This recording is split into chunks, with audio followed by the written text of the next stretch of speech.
प्रिय विद्यार्थियों, सुप्रभात। कक्षा 7वीं संस्कृत विषय की इस कक्षा में आज हम पाठ 3 का अनुवाद कार्य करेंगे, जिसका शीर्षक है उपकारकः वृक्षः, अर्थात उपकार करने वाले वृक्ष। वृक्ष किस तरह से हमारा उपकार करते हैं, हम जानते हैं कि वृक्ष जो है हमें जीवन के लिए जो महत्वपूर्ण है, प्राणवायु, ऑक्सीजन, वो हमें वृक्षों से ही मिलती है और हमारे वातावरण को शुद्ध और स्वच्छ रखने में भी वृक्ष हमारी सहायता करते हैं। तो इसीलिए वृक्षों को यहाँ उपकारी कहा गया है, उपकार करने वाले। देखें, वृक्षाः अस्माकं जीवनस्य आधाराः सन्ति। वृक्ष हमारे जीवन के आधार हैं। एते भूमेः उद्भवन्ति। एते क्या है? एतत् पुल्लिंग प्रथमा बहुवचन, एषः एतौ एते। भूमेः पंचमी विभक्ति है, भूमि से। उद्भवन्ति का अर्थ है उत उपसर्ग है, भवन्ति का अर्थ है उद्भव का अर्थ है पैदा होना। तो पैदा होने अर्थ में पंचमी विभक्ति अपादान कारक का प्रयोग होता है, इसलिए यहाँ भूमे पद में पंचमी विभक्ति आई है। एते भूमेः उद्भवन्ति, ये भूमि से पैदा होते हैं। एतेषां मूलानि पृथ्व्यां दूरं दूरं ततानि भवन्ति। एतत्, एतेषां, एतत् षष्ठी बहुवचन, मूलानि, एतेषां मूलानि, इनकी जड़ें, मूल का अर्थ जड़, बहुवचन है, इनकी जड़ें पृथिव्यां, पृथ्वी में, दूरम दूरम ततानि भवन्ति। ततानि का अर्थ है बच्चों फैली हुई, दूरम दूरम अर्थात दूर दूर।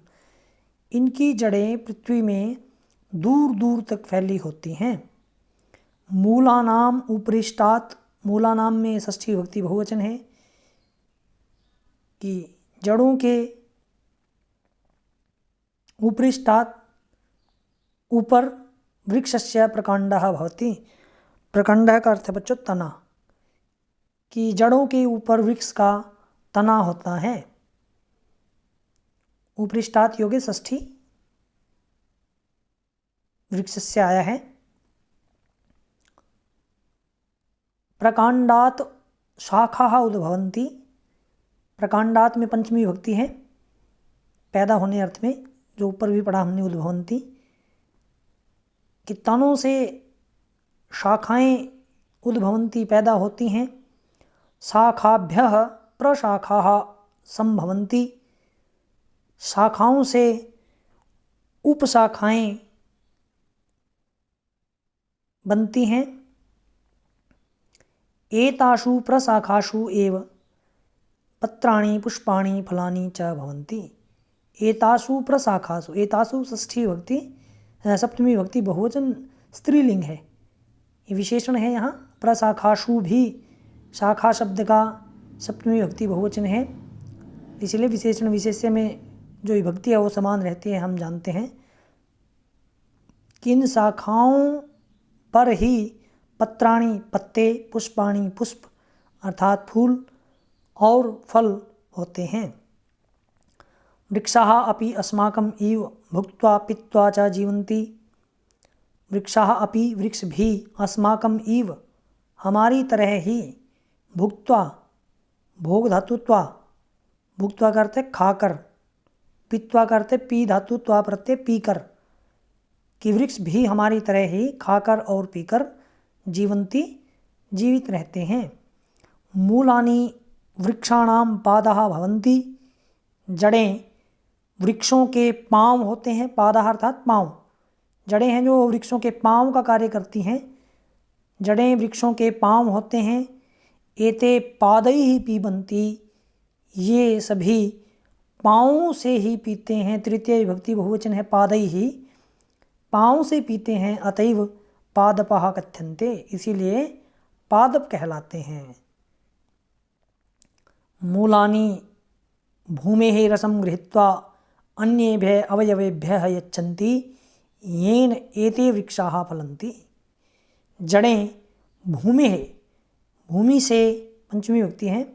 रसम गृहीत्वा, रस ग्रहण करके, गृहीत्वा में गृहीत्वा प्रत्यय है, ग्रहण करके, अन्येभ्यः अवयवेभ्यः यच्छन्ति, अन्य अवयवों को, अन्य अंगों के लिए जो है वो देती है। चतुर्थी विभक्ति है। यच्छ दा, यच्छ धातु के योग में चतुर्थी विभक्ति का प्रयोग होता है, तो अवयवेभ्य है, चतुर्थी विभक्ति है कि जड़ें भूमि से रस को ग्रहण करके अन्य अर्थात दूसरे अंगों के लिए देती हैं। येन, जिनसे तृतीय विभक्ति है, येन यह शब्द का, यत शब्द से, एते वृक्षाः फलन्ति, जिससे ये वृक्ष जो हैं वो फलते हैं।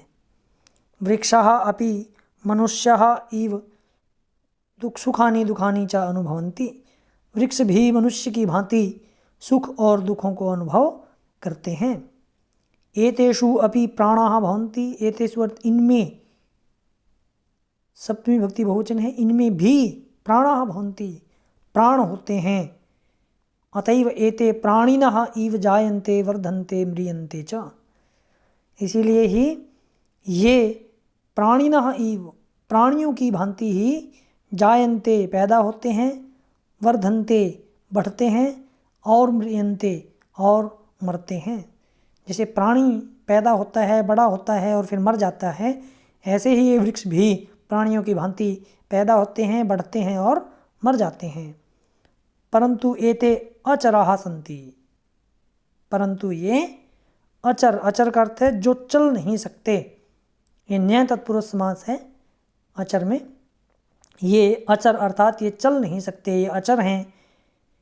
अर्थात एते खग मृग जलचर नराः इव न चरन्ति, अर्थात ये पक्षियों, खग पक्षी, मृग हिरण, जलचर जल में आचरण करने वाले अर्थात जैसे मछली, मगरमच्छ इत्यादि, नराः और मनुष्यों, इव न चरन्ति, मनुष्यों की भांति ये आचरण नहीं करते। इसके बाद है वृक्षाणाम बहवे भेदाः सन्ति, वृक्षों के बहुत सारे भेद हैं। एतेषु, इनमें, ये सप्तमी विभक्ति बहुवचन है। केचित्, कुछ, फल वृक्षाः सन्ति, कुछ फल वाले वृक्ष होते हैं। अन्ये च पुष्प वृक्षाः भवन्ति, और दूसरे पुष्प वृक्ष अर्थात फूल देने वाले वृक्ष होते हैं। वृक्षाः पर्यावरणं संतुलितं कुर्वन्ति, वृक्ष जो है पर्यावरण को संतुलित करते हैं। पर्यावरण का अगर संधि विच्छेद करेंगे तो परि जमा आवरणम, परि का अर्थ चारों ओर, जिस चारों ओर से जिसने ढक रखा हो वो पर्यावरण कहलाता है। तो वृक्ष जो है पर्यावरण को संतुलित करते हैं। एते वर्षायै, ये अपि सहायकाः भवन्ति, चतुर्थी विभक्ति हैं। ये वर्षा के लिए भी सहायक होते हैं, वर्षा लेकर आने में भी वृक्ष जो है महत्वपूर्ण भूमिका निभाते हैं। एते वातावरणं स्वच्छं कुर्वन्ति, ये वातावरण को स्वच्छ करते हैं। वृक्षाः पर्यावरणे परसृतान् प्रदूषित वायून् गृहीत्वा श्वसनक्रियायै अस्मभ्यं प्राणवायुं यच्छन्ति, वृक्ष पर्यावरण में परसृतान् प्रदूषित वायून् गृहीत्वा, पर्यावरण में परसृतान् अर्थात फैले हुए, वृक्ष पर्यावरण में फैले हुए प्रदूषित वायून, प्रदूषित वायु को, ये द्वितीय विभक्ति बहुवचन है, प्रदूषित वायून गृहीत्वा ग्रहण करके, उस प्रदूषित वायु को ग्रहण करके, श्वसन क्रिया, यही श्वास लेने की क्रिया के लिए, ये चतुर्थी विभक्ति है। असमभ्यम प्राणवायुम यच्छन्ति, हमें प्राणवायु देते हैं, अर्थात जो प्रदूषित वायु है उसको ग्रहण कर लेते हैं और श्वसन क्रिया के लिए जो प्राणवायु जिसको हम ऑक्सीजन कहते हैं वो हमें देते हैं बदले में। वृक्षाः पत्रैः पुष्पैः फलैः छायया वल्कलैः काष्ठैः च सदैव प्राणिनाम उपकारं कुर्वन्ति, वृक्ष पत्रैः पुष्पैः फलैः छायया वल्कलैः काष्ठैः, ये सभी पद जो हैं तृतीय विभक्ति बहुवचन है। पत्रैः अर्थात पत्तों से, पुष्पैः पुष्पों से, फलैः फलों से, छायया छाया से, वल्कलैः, वल्कल का अर्थ है यहाँ जो ऊपर का जो चमड़ी होती है वृक्ष की, छाल जिसको बोलते हैं, काष्ठैः लकड़ी से, च सदैव प्राणिनाम उपकारम कुर्वन्ति, प्राणिनाम पद में षष्ठी विभक्ति है, बहुवचन है प्राणियों का, अर्थात वृक्ष पत्तों से, पुष्पों से, फल से, छाया से, चमड़ी से और लकड़ी से हमेशा ही प्राणियों का उपकार करते हैं। अतः उपकारकाः एव एते वृक्षाः, इसीलिए ये वृक्ष जो हैं उपकार करने वाले ही होते हैं। एतैः बिना, इनके बिना अस्माकं जीवनम असंभवम अस्ति, इनके बिना हमारा जीवन जो है वो असंभव है। एतेषां रक्षणे एव अस्माकं जीवनस्य रक्षणम, इनकी रक्षा में ही हमारा जीवन रक्षित है, अर्थात हम इनकी रक्षा करेंगे तो हमारा जीवन भी सुरक्षित रहेगा। अतएव कथ्यते, इसीलिए कहा गया है रक्षणीयः एते उपकारकाः वृक्षाः। रक्ष धातु अन्यर प्रत्यय है, यहाँ बहुवचन है। एते उपकारकाः वृक्षाः रक्षणीयाः, कि हमें ये उपकारी वृक्षों की हमेशा रक्षा करनी चाहिए। तो प्यारे विद्यार्थियों, आपने इस पाठ का हिंदी अनुवाद अपनी उत्तर पुस्तिका में लिख लेना है, व्याकरण की इकाइयों को ध्यान से पढ़ते हुए। धन्यवाद।